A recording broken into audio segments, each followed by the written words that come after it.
Local to global news at your fingertips. మీ చేతిలో ఒక ఆయుధం.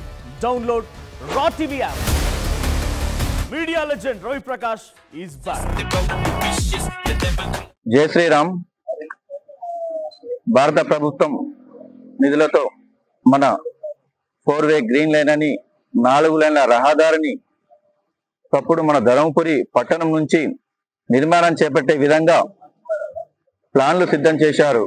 కానీ ఈ కాంగ్రెస్ ప్రభుత్వం వచ్చిన తర్వాత ధర్మాపురి పట్టణం నుంచి కాకుండా ఇటు అభివృద్ధి నోచుకోక మూలన పడిపోయే పరిస్థితి చాలా ఉంది. ఈ 4-వే లైన్ వలన చిరు వ్యాపారులకు కానివ్వండి, ఆర్టీసీ కానివ్వండి, అనేక రకాలుగా చాలా రకాలుగా లాభాలు చేకూర్చి ధర్మపురి దేవస్థానం ఇంకా అభివృద్ధి చెందే విధంగా కోరుతా ఉన్నది.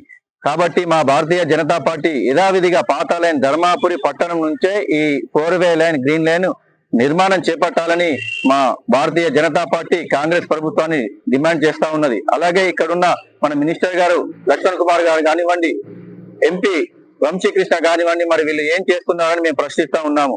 మరి ధర్మపురి ఎప్పుడు చూసినా ధర్మపురి అభివృద్ధి చేస్తున్నామంటారు. కానీ ఇంత మంచి 4-వే లైన్ వేరే ఊరు నుంచి వెళ్తే మరి ధర్మపురి అభివృద్ధి నోచుకోకపోతుంది. మరి వీళ్ళు కనీసం మాటలు కూడా మాట్లాడకపోవడం దీని వెనుక కారణం ఏంది అని అడుగుతా ఉన్నాము. పేరుకే మేము అభివృద్ధి చేస్తాం కాదు, చేతులలో చూపెట్టాలని మా భారతీయ జనతా పార్టీ డిమాండ్ చేస్తా ఉన్నది. భారత్ మాతాకి జై. దక్షిణ కాశీ ధర్మాపురి క్షేత్రం అభివృద్ధిలో భాగంగా గతంలో కేంద్ర ప్రభుత్వం జాతీయ రహదారులు అభివృద్ధి పేరు మీద రహదారులకు సంబంధించినటువంటి అనుమతులు ఇవ్వడం జరిగింది.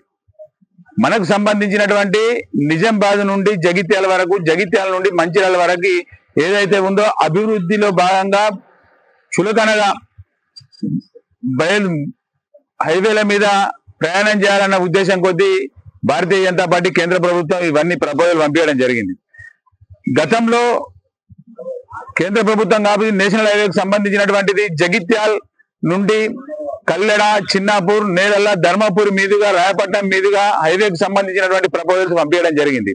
కానీ ఈ మధ్య కాలంలో తెలిసింది ఏంటి అని అంటే మాకు ఈ లైన్ ని హైవే ఏదైతే ఉందో హైవేని గ్రామీణ ప్రాంతాలకు వెళ్ళి చిన్న పల్లెటూళ్ళకి వెళ్ళి ఒక 300 ఎకరాలు సేకరించి తీసుకుపోవాలన్న ఆలోచన వచ్చినట్టు మాకు తెలిసింది. మేము అడుగుతున్నాం ఒకటే, పాత లైన్ ను తీసేసి కొత్త లైన్ వేయాల్సిన అవసరం ఏమొచ్చింది అని అడుగుతా ఉన్నాం. మేము చెప్పేది ఏంటి అని అంటే, మీరు గతంలో ఏ రకంగా ప్రపోజల్ పంపించిన రాష్ట్ర ప్రభుత్వం ద్వారా ఈ రోజు మళ్ళీ ఎందుకు దాన్ని మార్చాల్సిన అవసరం ఏమొచ్చిందని అడుగుతా ఉన్నాం.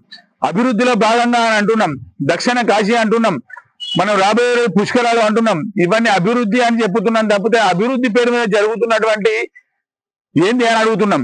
ఇప్పుడు దీన్ని మార్చడంలో అంతర్యమేంది అని అడుగుతున్నాం. మీరు ప్రజలు ధర్మపురి ప్రజలను దృష్టిలో పెట్టుకొని, ధర్మపురి క్షేత్రానికి వచ్చేటువంటి భక్తులను దృష్టిలో పెట్టుకొని ఈ హైవేను ఇలాగే ప్రపోజల్ పంపించాలని చెప్తా ఉన్నాం. ఈ విషయంలో మేము కూడా గడ్కరీ దగ్గరికి రావడానికి సిద్ధంగా ఉన్నాం, మా గడ్కరీ గారిని కలవడానికి సిద్ధంగా ఉన్నాం. అందరం పోయి కలిసి ఇది ప్రపోజల్ ని ఏదైతే ఉందో గతంలో మాదిరిగానే మనకి ఇక్కడ 3 ఫ్లైఓవర్లు అయితే అయిపోతుంది. ఒకటి చిన్నపూర్ దగ్గర, నేరల దగ్గర, ధర్మపూర్ దగ్గర అయితే రాయపట్నం దగ్గర కలుగుతుంది. దీనికి 380 కోట్లు 370 కోట్లు ఖర్చు చేయాల్సిన అవసరం ఏముంది అని అడుగుతా ఉన్నాం.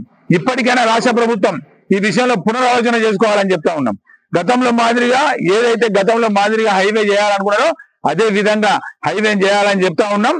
ఒకవేళ అట్లాంటి ప్రపోజల్ని కనుక విరమించే ప్రయత్నం చేస్తే ధర్మపురి ప్రజల పక్షాన ధర్మపురి ప్రజలందరినీ తీసుకుపోయి ఈ విషయాన్ని తీవ్రతరం చేయాల్సి ఉంటుందని చెప్పి సందర్భంగా తెలియజేస్తా ఉన్నాం. భారత్ మాతాకి జై.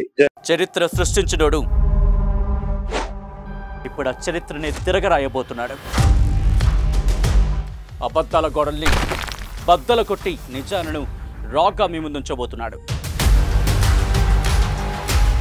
నిజమైన వార్తల కోసం వెంటనే డౌన్లోడ్ చేసుకోండి రా యాప్ని.